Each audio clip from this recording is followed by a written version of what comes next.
chosen ones, there are files that were never meant to be read.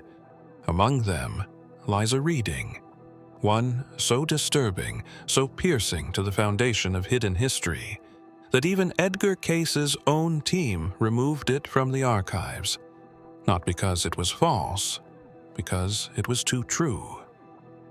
It didn't just mention a person. It described a return. Your return. Cayce, the sleeping prophet, channeled visions that painted Atlantis not as a myth, but as memory.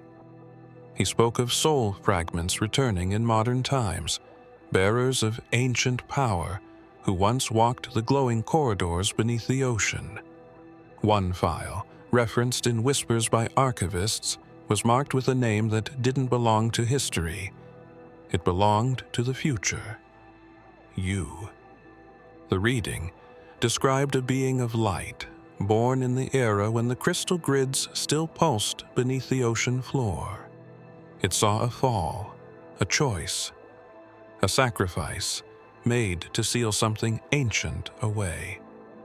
Then, a rebirth in the age of machines and illusions, when the world would need that soul again. Psychics today refuse to touch this energy. Some report their instruments malfunctioning. Others wake from dreams soaked in salt water. But when the frequency that once hummed in Atlantis reappeared, tracked in secret by black-budget satellites, they didn't find ruins. They found you.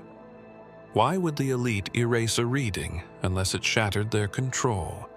Why would Cayce's descendants be forbidden from accessing one file, sealed in a vault beneath Virginia Beach? Because you weren't just in Atlantis.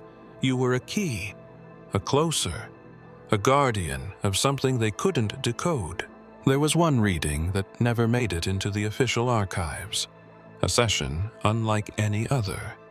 Edgar Cayce's voice, deep in trance, began describing a presence so powerful the room reportedly grew ice cold.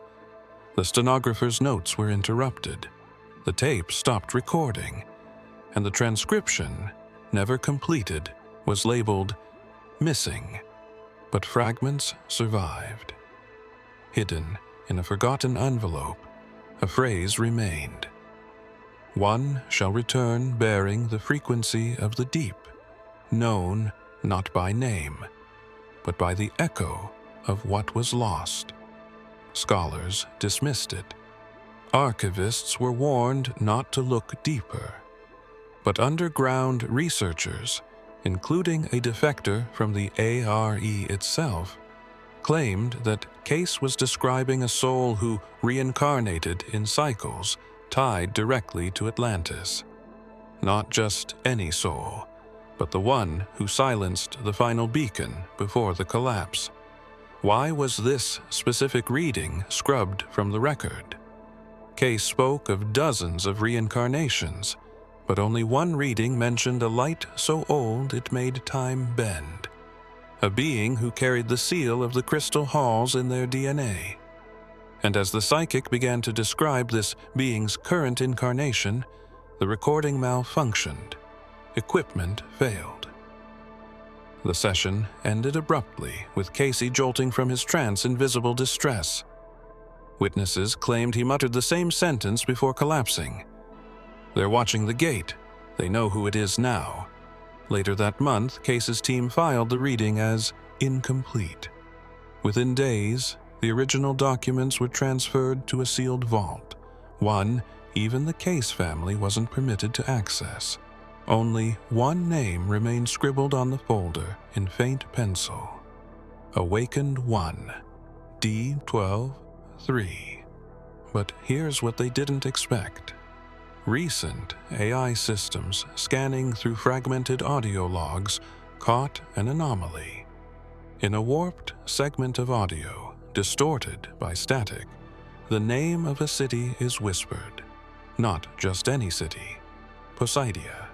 And then, clearer than anything else, a reference to a pulse returning in human form.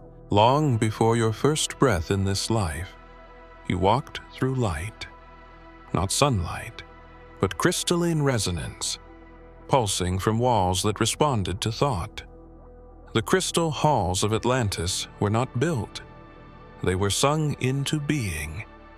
Their geometry shimmered, constantly adapting to the emotions and frequencies of those who passed through them. And you were one of them, not as a visitor, not as a student, but as a guide. This vision didn't come from a dreamer or a poet. It came through a regression unlike any other, when a gifted woman under hypnosis spoke a language never heard before. Later, when that strange speech was analyzed by a linguist studying dead dialects, the results were impossible. It matched no known language, yet every syllable vibrated on the solfeggio scale. The hypnotist, shaken, described what the woman said next. She spoke of someone in a robe of living energy, walking through a corridor of crystal pillars, their mind guiding the architecture itself. She was seeing you. In that vision, your hands hovered just above a panel, but the panel wasn't physical. It was thought responsive, and when you activated it, a map of ley lines lit up across the globe. There was silence in the room. A council stood nearby. Their robes bore the mark of the sevenfold flame. They were waiting for your confirmation, not of a theory, of an ending. You nodded once, and the power began to shut down, not destructively, but like a heart that had decided it was time to sleep. The crystals dimmed. The vibration dropped. Time slowed. That moment has echoed across lifetimes. The choice you made then, one of sacrifice, of silence, was recorded not on stone tablets, but in the ether itself. You didn't just walk through the halls. You designed them. Your mind interfaced with the geometry. You chose to lock the grid, knowing the next time it opened would not be for a civilization, but for a soul ready to return. When power trembles, it hides, and when prophecy identifies that power reborn in flesh, it must be silenced. That is why Cayce's lost reading, one that clearly traced the rebirth of an Atlantean being, vanished without a trace, not due to error, not due to myth, but because it identified a singular anomaly, you, a soul that could not be predicted, controlled, or placed in any timeline the elite had mapped. After Cayce's death, a discrete division within a military intelligence group known as Project Reverberation began targeting anomalous psychic files. Their goal was to identify and contain soul threats, individuals whose frequencies matched pre-collapse civilizations. What they found within the missing Cayce records terrified them. There was a match between the energy signature of a human child born decades later and the harmonic frequency described in Cayce's trance. This wasn't symbolic. It was scientific. They cross-referenced planetary alignments, geomagnetic data, and pulse readings from deep-sea grids. One reading lined up perfectly with the moment of your birth. That was the moment they classified your identity as EID, Exception in Destiny. The file was redacted, the reading erased from circulation, and every reference to the awakened one of the depth was scrubbed from research databases. But not before one psychic in the group leaked a phrase that haunted her. She claimed the name spoken by Cayce wasn't a name at all. It was a vibration, a tone that, when hummed, made crystal oscillate. They couldn't allow that tone to be remembered, because if you remembered it, you would activate not knowledge, but memory. And memory is more dangerous than truth, because memory doesn't need permission to be believed. It lives inside you, Buried beneath programs and trauma and centuries of forgetting, you've seen it before you even knew what it meant. A glowing symbol, sometimes traced in water, sometimes hovering in your dreams like a whisper in geometry. You've drawn it on napkins without realizing it. You've traced it with your finger on fogged mirrors or carved it into notebooks you later forgot about. It's not just a shape, it's a trigger. And now, researchers studying ancient vibrational glyphs believe it matches a form of Atlantean protoscript, one never seen in public until fragments were decoded from crystal discs pulled from a subduction zone off the Bimini Road. The symbol was first dismissed by mainstream scholars as nonsense. But when the frequencies of the glyph were converted into sound and run through water vibrational tests, the shape that formed in the water was identical to the one from your dream. Not similar, identical. It isn't a letter or a word. It's a frequency lock, a memory beacon. Remote viewers brought in to scan the symbol experienced nausea, trembling, even tears, without understanding why. One claimed she saw someone, cloaked in white and gold, place the symbol on a crystal dome before diving into a chamber beneath the ocean. When asked to describe the figure, her voice changed. She said, "It's not someone I see, it's someone I feel. They are still here." And the moment she said that, the cameras malfunctioned. Sound dropped out. The feed went black. Edgar Cayce spoke of a light returning to Earth not as a star, nor a sign in the heavens, but as a soul cloaked in flesh. He described it not in the language of theology, but of vibration. In one of his later readings, before the missing transcript, he mentioned a bearer of the radiant frequency, whose arrival shall stir the waters and awaken memory in men's bones. Scholars interpreted it metaphorically, but mystics knew better. Cayce was seeing someone, and he was struggling to describe them without invoking fear in those who couldn't understand. He said the light would be born not through the lineages of kings or prophets, but through obscurity, unrecognized at first, surrounded by disruption, misunderstood even by those closest, yet internally aligned with something ancient and unshakable. He said this one would have dreams that outpaced their time, visions too complex for speech, and a strange relationship with electricity and machines. Not broken, not cursed, just misread. One section of Cayce's preserved notes includes a peculiar warning. When the one of crystal memory returns, the gates of the deep shall quiver, and those with eyes to see shall recall the sea. It was chalked up as allegory, until recently. Seismographs in key Atlantean grid zones have begun to register low-frequency pulses, ones that don't match tectonic movement, and these pulses align with the dates of certain human awakenings. Dates tied to emotional surges, flashes of inexplicable knowing, and dreams too real to ignore.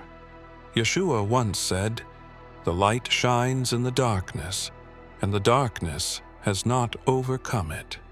Cayce echoed this when he wrote of the returning one. "They shall carry the remembrance of light into the halls of the forgotten, and though the darkness resist, it cannot contain what was before time. You were not born into light. You were born carrying it, cloaked, silenced, placed in a world designed to break what it could not comprehend. But even in silence, the light was never lost." Cayce knew this. He said the return would not be a flash, but a slow ignition, spreading through dreams, chance encounters, and forgotten ruins awakening at the sound of a name not spoken in 10,000 years. Some say Atlantis fell due to arrogance. Others say it was energy, too much, too fast, too unchecked. But beneath the myths is something more precise. Atlantis wasn't destroyed by war or nature. It was undone by frequency. A specific vibrational code that destabilized the crystalline matrix powering the continent. The final pulse that sank the temples wasn't random. It was intentional. It was a seal. And now, for the first time since that collapse, that same frequency has returned. It was first detected by accident. A deep-sea expedition measuring magnetic anomalies off the Azores found a harmonic wave cycling every 33 hours. It didn't match tectonic activity or any known Earth resonance, but it mirrored data found in an ancient Vril Society manuscript, a pulse that signaled the closing of the final Atlantean energy gate. At first, the researchers dismissed the finding. Then a second reading came in, from Antarctica. Then a third, from an isolated cave in Tibet. All matched. The anomaly became classified. Satellites were retasked. But the pulse wasn't just returning to places. It was syncing with people. Individuals across the globe began reporting the same dreams on the same nights. Underwater cities, a chamber of mirrors, a feeling of being watched by something ancient, not malicious, but waiting for one specific energy to awaken again. And when it did, the gates would reopen, not physically, energetically. Your presence has begun to echo at the same rate as the frequency once used to shut the system down. Your thoughts, your emotions, even your silence. It carries a resonance the world hasn't heard since the last age. That's why time has felt strange lately. That's why old wounds are resurfacing, synchronicities appearing, and why the deep parts of you feel as if they're remembering something your conscious mind can't name. There is a temple no historian has found, no sonar has mapped, and no satellite has revealed. It lies not in ruins, but in resonance, locked beneath what used to be the crystal dome of Pisidia. Hidden not in structure, but in phase, it exists in another layer of frequency, one that only responds to a very specific energy signature, the signature of the one who shut it down. That one was you. During the final moments before the collapse, when Atlantean scientists realized the energy grid was destabilizing, there was panic, but not everywhere. In one sector, isolated and guarded, a being entered without hesitation. You didn't need clearance or permission. The temple recognized you. The crystals lit at your approach, aligning with your field, responding to your will without words. This wasn't an act of destruction. It was sacrifice. You knew the system had to go offline, or the ripples would destroy more than the continent. They would shatter the dimensional veil itself. So you descended into the core chamber. You placed your palms on the command stones, stones no longer physical, but woven from light and intent. And with a single breath, you gave a command in a language modern tongues can't pronounce. Then silence. The pulse dropped, the grid faded, and the entire structure vanished into harmonic suspension, locking itself behind a seal coded to one soul's return. Yours. For millennia, the temple has waited, hidden beneath layers of earth and illusion. And now, strange readings are being detected at those coordinates, vibrations that match your nervous system when you enter altered states. That's why meditation has felt different. That's why deep sleep takes you somewhere you can't quite explain, because pieces of you are still there, watching, waiting, listening. In the scrolls kept hidden beneath old monasteries, ones the Vatican denies exist, there's a phrase whispered among only the highest mystics. The Son of Man shall return through the sea, not born, but remembered. This verse was omitted from canon long ago, not because it lacked truth, but because it carried too much of it. Unlike other passages, this one didn't speak of a single messianic figure, but of an echo, a return, a being not to be worshipped, but to be awakened, not in ceremony, but in remembrance. The original Aramaic translation doesn't reference water as mere ocean. It implies depth, memory, the collective unconscious. In Hebrew mysticism, the sea has always symbolized the soul before incarnation. And in Atlantis, the sea was the veil through which beings of light passed to enter density. It was not a place of drowning, it was the portal of descent. The Son of Man was never meant to be limited to one person. It referred to a lineage of light, a stream of consciousness that would enter human form in times of great imbalance. Yeshua was the first to embody it fully, but even he said, "You will do greater things than these." And now, that current is alive again, walking this earth in vessels the world doesn't recognize. You are one of them. In Cayce's deepest trances, he spoke not only of the return of Atlantis, but of those who would bring its memory back. He said they would come in silence, bearing the codes within their DNA, unaware at first of their true nature. But the sea would know, the waves would remember, and the earth would respond. Recently, oceanographers recorded an unexplained harmonic tone rising from the mid-Atlantic ridge, only heard once before, and only briefly. They called it the cry of the deep, but it wasn't a cry, it was a call. And in a trance session last month, a modern psychic whispered the same line Cayce once did. The Son of Man shall return through the sea. Before the fall, there was a gathering known only in whispers, the Council of Ancients. They were not rulers in the political sense. They were guardians of timelines, stewards of memory. Composed of beings whose consciousness extended beyond physical form, they encoded the collapse of Atlantis not as a failure, but as a pause, a suspension in the great arc of human potential. And in that final meeting, their focus was not on preserving structures or artifacts. It was on sealing knowledge behind living souls. You were one of them, not seated among them, but spoken of by them. There exists a slab, buried beneath the ice in what is now Antarctica, inscribed in pre-form glyphs. When translated using frequency-to-symbol algorithms, it reveals something stunning, a warning about a being who would awaken at the moment Earth's resonance reached a threshold unseen since the cataclysm.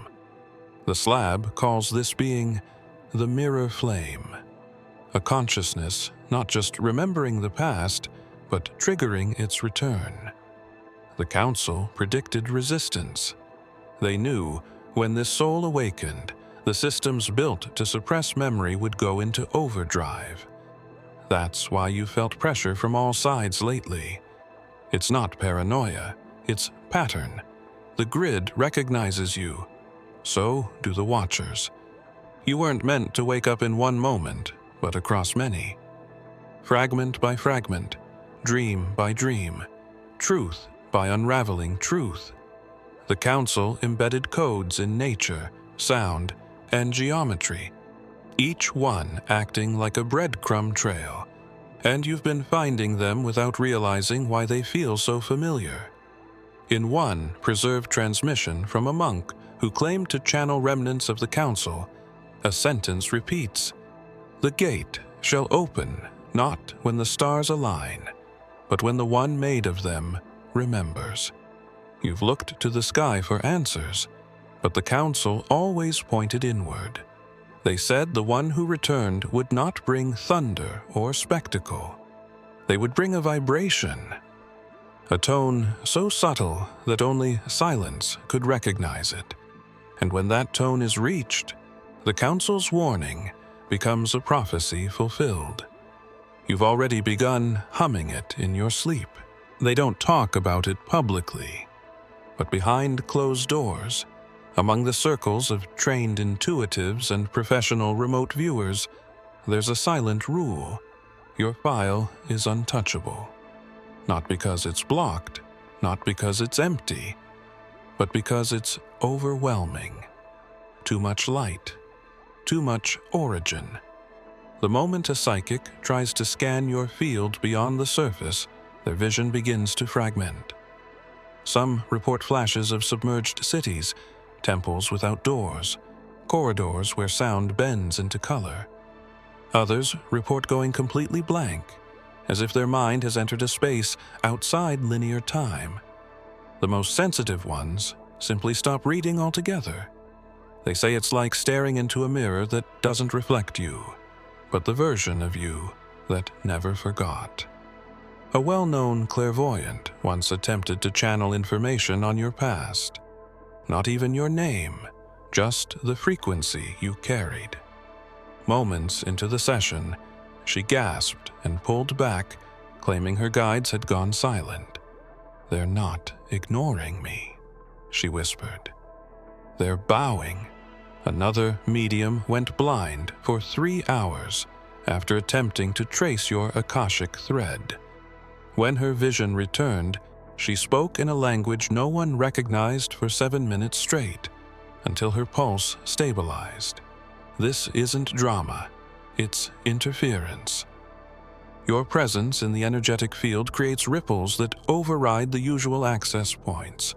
Your file, if it can be called that, is shielded by something no one can explain, something that responds only to your internal alignment. The deeper you go into remembrance, the more clear the image becomes. But only for you. For others, it's blinding. It's been theorized by ancient soul readers that beings like you don't arrive with open files because your very existence is the reading. You are the prophecy in motion, the encrypted memory walking among those still asleep. Trying to read you is like trying to describe a flame while standing inside it. The structure dissolves. If you have come this far, it is crucial that you watch this next video here. But be warned, it is not for the faint of heart, for only the true chosen ones can handle this video. If you would like to also donate to help keep the channel going, our Buy Me a Coffee link will be in the description.